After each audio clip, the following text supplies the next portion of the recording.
પંકજ નાગરના સ્વમુખેથી અને નિહાળો કાર્યક્રમ જ્યોતિષ એક વિજ્ઞાન. નમસ્કાર દર્શક મિત્રો, આપનું સ્વાગત છે કાર્યક્રમ જ્યોતિષ એક વિજ્ઞાનમાં અને આપ નિહાળી રહ્યા છો અમારા જીટીપીએલ ગુજરાતીની વિશેષ રજૂઆત કાર્યક્રમ જ્યોતિષ એક વિજ્ઞાનમાં. અને હંમેશાની જેમ મારી સાથે સ્ટુડિયોમાં જ્યોતિષ ગુરુ ડૉક્ટર પંકજ નાગર. આપનું સ્વાગત છે સર. નમસ્કાર અશોકભાઈ, નમસ્કાર મારા વહાલા દર્શક મિત્રો. આવો આ શોમાં અશોકભાઈ સાથે આગળ વધીએ.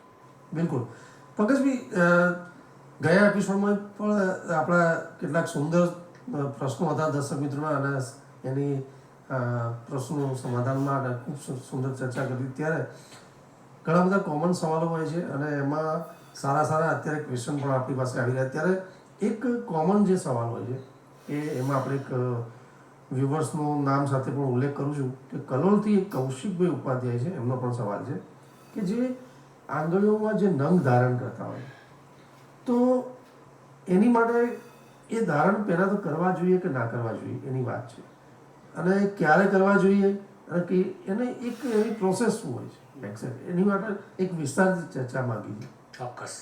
એક તો કૌશિકભાઈને નમસ્કાર, અને સાથે સાથે અશોકભાઈ આપણે પણ યાદ દેવડાવી દીધું કે ગયા એપિસોડમાં એક પ્રશ્ન આપણે ઊંડાણપૂર્વક ચર્ચવાનો હતો, એ આ કૌશિકભાઈ પછી તરત લઈ લઈએ છીએ. આપણે પહેલાં કૌશિકભાઈની વાતને આપણે ન્યાય આપી દઈએ છીએ. ઓકે, તો મારા વાલા મિત્ર, દર્શક મિત્ર કૌશિકભાઈ, તમને પ્રણામ. આપે પૂછ્યું કે નંગ પહેરવા જોઈએ કે ન પહેરવા જોઈએ, પહેરવા જોઈએ તો કયા પહેરવા જોઈએ, કેવા પહેરવા જોઈએ, ક્યારે પહેરવા જોઈએ. નંગની સઘન માહિતી, અદ્ભુત માહિતી તમારા પ્રશ્નના મંડાણ દ્વારા આ શોના મારા વાલા દર્શક મિત્રો સુધી પહોંચાડીએ. બહુ સરસ મજાનો પ્રશ્ન તમે ઉપસ્થિત કર્યો છે અને એનો જવાબ પણ એટલો અદ્ભુત આપવો એ મારી નિજરૂપી કર્મ અને ફરજમાં આવે છે. તો સાંભળો કૌશિકભાઈ, એક તો ઈશ્વરે આપણી આંગળીઓ સ્પર્શ માટે, સ્પર્શની લાગણીઓની આપલે માટે અને એકબીજાની આંગળીમાં આંગળી ભેળવી અને એકબીજાનો સહારો બનવા માટે બનાવી છે એવું અંગતપણે માનું છું. બિલકુલ બિલકુલ. હસતા હસતા વાત કરું તો કોરોનામાં આ આંગળીઓનું અંતર વધ્યું છે. બિકોઝ ક્યાંક મોજા પહેરવા પડે છે, ક્યાંક હાથ નથી મિલાવાતા. પણ વાત પણ મૂળ વાત પર આવીએ તો કૌશિકભાઈ, આંગળીઓમાં નંગ પહેરવાની હું ના નથી પાડતો, સાથે સાથે હું હા પણ નથી પાડતો. કેમ? આવો છણાવટ કરીએ તલસ્પર્શી. કેમ હા, કેમ ના? કભી હા કભી ના, કેમ? તો સૌપ્રથમ તો વાત કરીશ કે આજકાલ નંગોનો વેપાર જ્યોતિષીઓ દ્વારા છાપરે ચડીને પોકારે છે ભ્રષ્ટાચાર, કરપ્શન અને નંગનું વેચાણ માતબર અઢળક કક્ષાએ વધી ગયું છે. આ એક વાત થઈ. બીજી વાત કે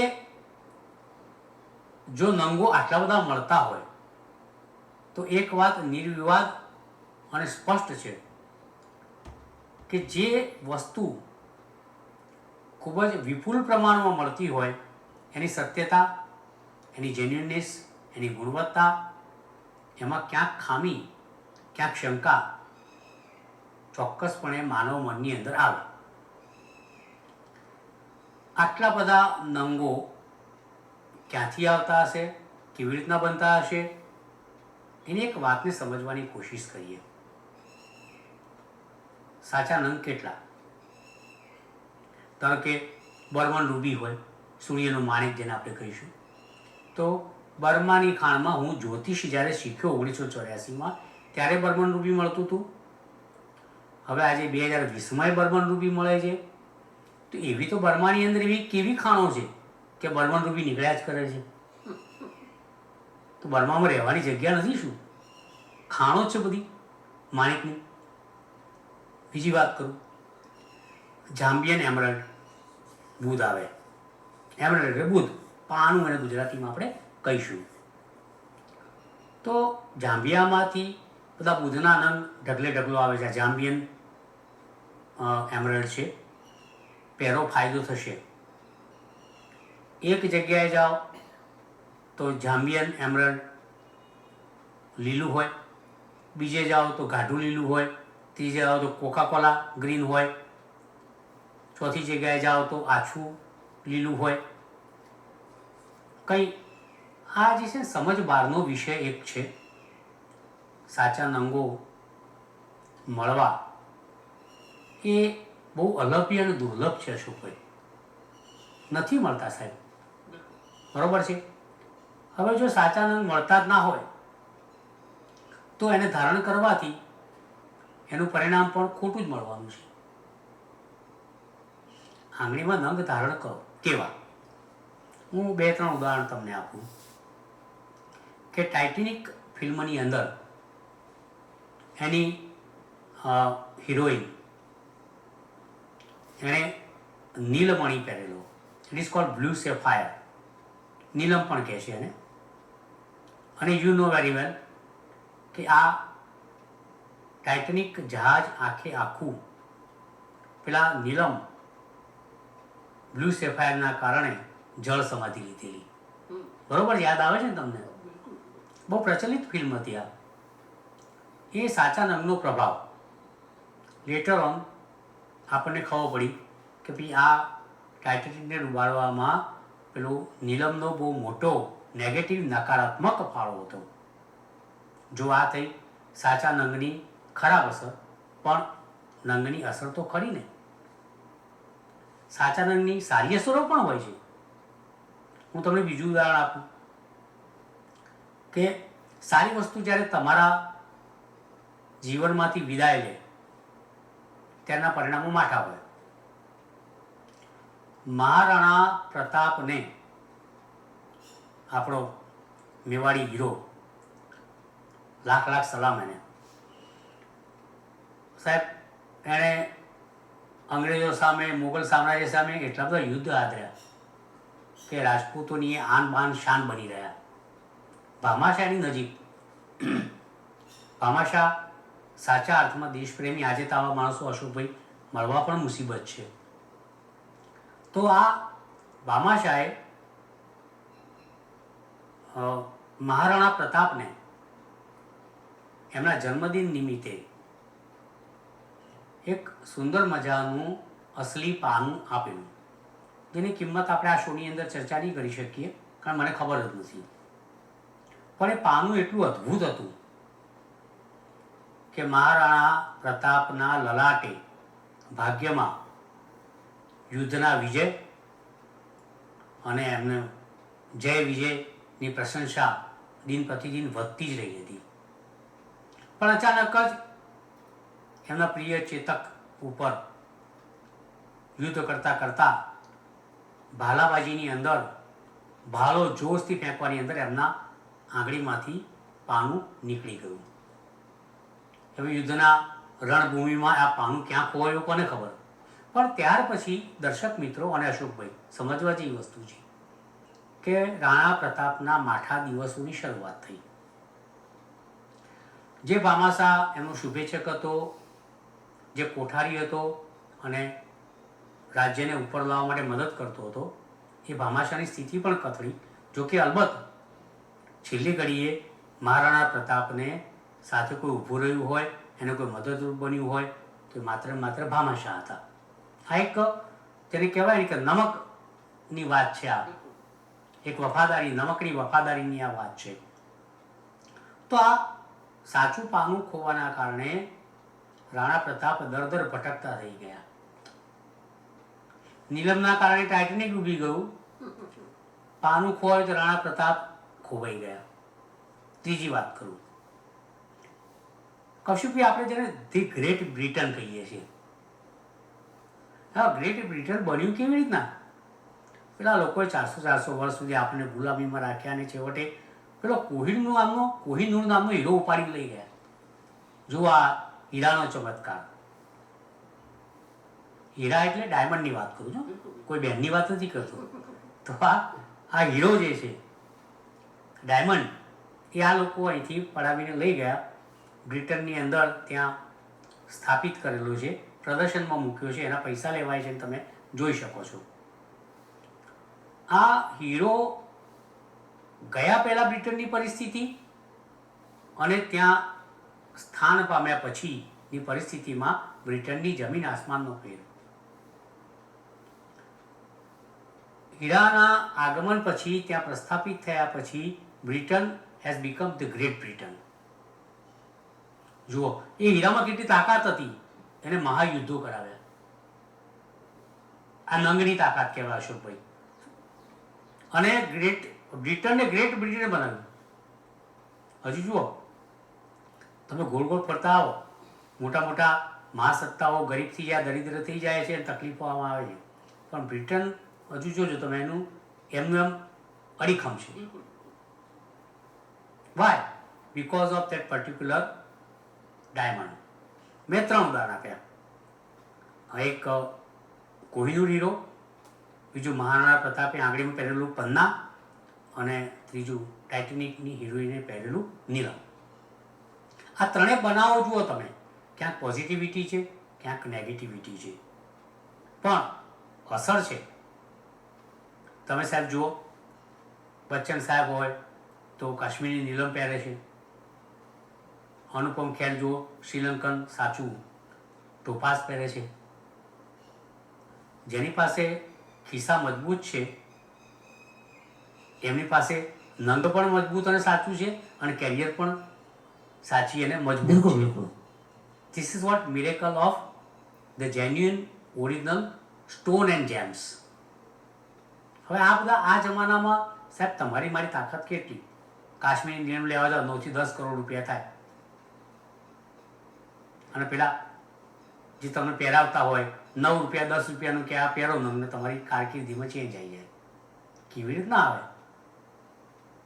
સૌથી પહેલાં તો જે ખોટા નંગો વેચતા હોય છે, હું સાચા નંગોની વાત નથી કરતો, સાચા નંગો જે લોકો ખરેખર વેચતા હોય, વેચી શકતા હોય, જે લોકો લઈ શકતા હોય એમને સલામ.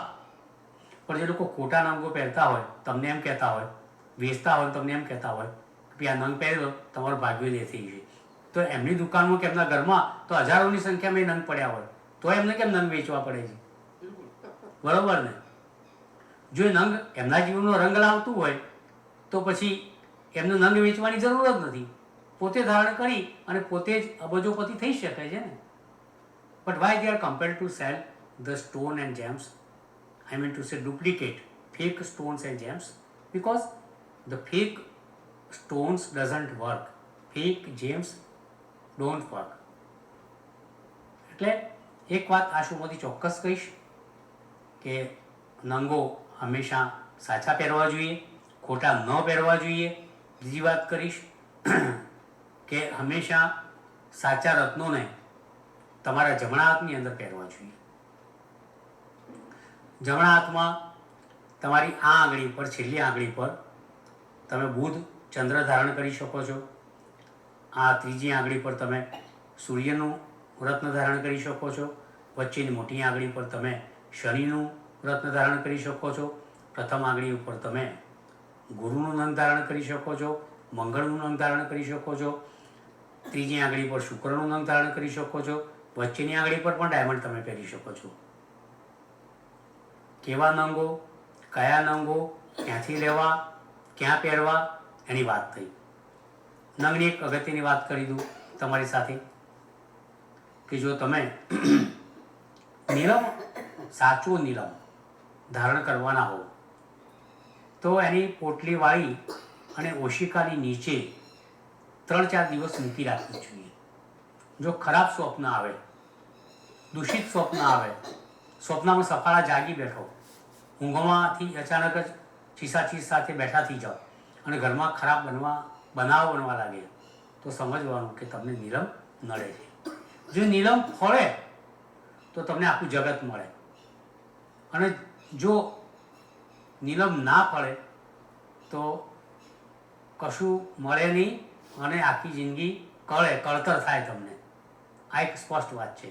સૂર્ય ફળે તો રાજા બનાવે, બુધ ફળે તો વિદ્વાન બનાવે, ગુરુ ફળે તો શેર બજારમાં કમાણી થાય અને જાહો જલાલી વધે,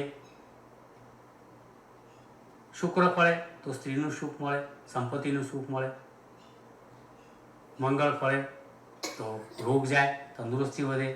આવા દરેકે દરેક રત્નો અને નંગ સાથે માણસની કારકિર્દી, એનું ભાગ્ય, એનું નસીબ, એની ઇમ્યુનિટી બધી જ વસ્તુઓ જોડાયેલી છે. પણ again I would come to the same point કે those all gems and stones must be genuine અને ફેક ના હોવા જોઈએ. એ ખૂબ જ જરૂરી છે. આશા રાખું કે તમારા પ્રશ્નનો ઉત્તર મેં તલસ્પર્શી તમારી સમક્ષ ઇન ડિટેલ આપ્યો હશે અને તમને ગમ્યો હશે. આવો આગળ વધીએ અશોકભાઈ સાથે. બિલકુલ પંકજભાઈ, તમે ખૂબ સુંદર વાત કરી અને વિસ્તારથી વાત કરી, અને એમાં નંગોમાં તમે નીલમ, પન્ના અને કોઈનોની વાત કરી, એમાં એક્ઝામ્પલ બી આપ્યા. મોરેઓવર કે જે ગયા એપિસોડમાં આપણે એક પ્રશ્ન અધૂરો છોડ્યો હતો વિધિ કે વિધિ વિધાનની સાથે, જ્યારે તો નંગોની પણ વાત કરી લઈશું એમાં, કે આ બધી જ્યારે બાબતો ધારણ કરવાની હોય છે અથવા તો કોઈ જ્યોતિષની દ્રષ્ટિએ કોઈ ઉપાય કરવાના હોય છે, તો આ વિધિ વિધાન જે કરવાના હોય છે એ વ્યક્તિએ જાતે કરવા જોઈએ કે પછી કોઈ જ્યોતિષીના જાણીતા જ્યોતિષી સાથે કરવા, એમાં એક માર્ગદર્શન લેવાની વાત છે. બહુ સરસ વાત કરી તમે. ગયા એપિસોડનો આપણો આ એક અગત્યનો મુદ્દો અને પ્રશ્ન આપણા દર્શક મિત્રો સમક્ષ ચર્ચીએ. હવે વિધિ જાતે કરવી જોઈએ કે ન કરવી જોઈએ, અહીંયા કેટલીક હાસ્યાસ્પદ વાતો પણ આ શોમાં ક્યારેક થતી હોય છે કે કોઈ પણ વિધિ જાતે કરવી જોઈએ. ધારો કે તમે જમવા બેસો ત્યારે તો તમે પાડોશીને કહેતા જ નથી કે ભાઈ લાડુ તું ખાઈ લેજે, મોહનથાળ તું ખાઈ લેજે, આઈસ્ક્રીમ તું ખાઈ લેજે, મારા પેટ સુધી પહોંચી જશે. ત્યારે તો આપણે નથી કહેતા હોતા, બિલકુલ નથી કહેતા હોતા. અરે હસતા હસતા વાત કરું તો એક વાત કરું કે સંતાન પ્રાપ્તિ માટે આપણે જાતે જ વિધિ કરતા હોઈએ છીએ. ગોળ મહારાજને કહીએ છીએ કે ભાઈ મને સંતાન લાવી આપ, એ વખત તો આપણે આમ ના, એમાં તો પોઝિટિવ રહેતા હોઈએ છીએ. તો આ એક કર્મ છે, વિધિ છે. એટલે માણસનો સ્વભાવ કેવો છે કે ભાઈ અમુક વસ્તુઓ નથી કરી શકતા એટલે બીજાને સોંપી દો, અને અમુક વસ્તુઓ તો કદાપી કોઈને સોંપવાની જ નથી, કારણ કે એની અંદર નાક કપાય. એટલે ક્રિયા અને કર્મ એ દરેક માણસે જાતે કરવું જોઈએ. ક્રિયા અને કર્મનો ભેદ, કયો ભેદ છે? ક્રિયાની અંદર સ્વાર્થ સમાયેલો છે. ક્રિયા દરેક માણસ પોતાના માટે કરે છે. જેમ કે મારે ભગવાન પાસેથી આ ફળ મેળવવું છે એટલે પૂજા કરે, એ ક્રિયા કહેવાય. પણ એ જ માણસ જ્યારે ભગવાનની એ વિનંતી કરે કે ભાઈ આ હું જે પૂજા કરે છે એનું ફળ અશોકભાઈને મળે, તે કર્મ કર્યું કહેવાય. એટલે કર્મ શબ્દ પરમાર્થ સાથે સંકળાયેલો છે અને ક્રિયા સ્વયંના સ્વાર્થ સાથે સંકળાયેલી છે. આ ભાગવદ્ ગીતાની અંદર પણ સમજાવેલું છે. તો એ વિધિ, મૂળ વાત પુરાવીએ કે વિધિ યાર તમારી જાતે તમે કરો તો જ એનું ફળ મળે. તાવ તમને આવતો હોય, પડોશીને ઇન્જેક્શન ના અપાય. તાવ તમને આપતો હોય, પડોશી મેટાસીન ના ખવડાવાય. ફળ ક્યાંથી મળે? પણ આજકાલ એવું સમજાવવામાં આવે છે કે પંકજભાઈ ચિંતા ના કરો, તમારો કાલસર્પયોગ છે, હું વિધિ કરી નાખું છું, એનું ફળ તમને મળી જશે. એવું કેથી? How it can be possible? This what we are stupid and foolish people, કે આવી વસ્તુઓને આપણે સમજી શકતા નથી અને કર્મ બીજા પાસે કરાવડાવીએ છીએ, ક્રિયા બીજા પાસે કરાવડાવીએ છીએ, લાભ આપણે લેવો છે, એ પોસિબલ છે જ નહીં. સીધો સરળ વાત, તમારે લેવું હોય, તમારે પરિણામ મેળવવું હોય તો કર્મ પણ વિધિ પણ તમારી જાતે તમારે કરવી જોઈએ, કરવી પડે તો જ એનું પરિણામ તમને મળે. એ બહુ જ સ્પષ્ટ વાત છે. અને આ વાતના ઉલ્લેખમાં હું કોઈ પણ કર્મકાંડીઓ જ્યોતિષીઓ સાથે કોઈ પણ એમને વિવાદમાં ઉતારવાની વાત નથી કરતો, પરંતુ આ એક સરળ ગળામાં ઉતરી જાય એવો તર્ક અને લોજિક છે અને આ તર્ક અને લોજિકને દરેકે પોતાના જીવનમાં ઉતારવું જોઈએ. આવો આગળ વધીએ. બિલકુલ. પંકજભાઈ આપણી પાસે એપિસોડમાં સમય ઓછો છે, પરંતુ એક દર્શક મિત્રનો ઇન્ડિવિજ્યુઅલ જે સવાલ છે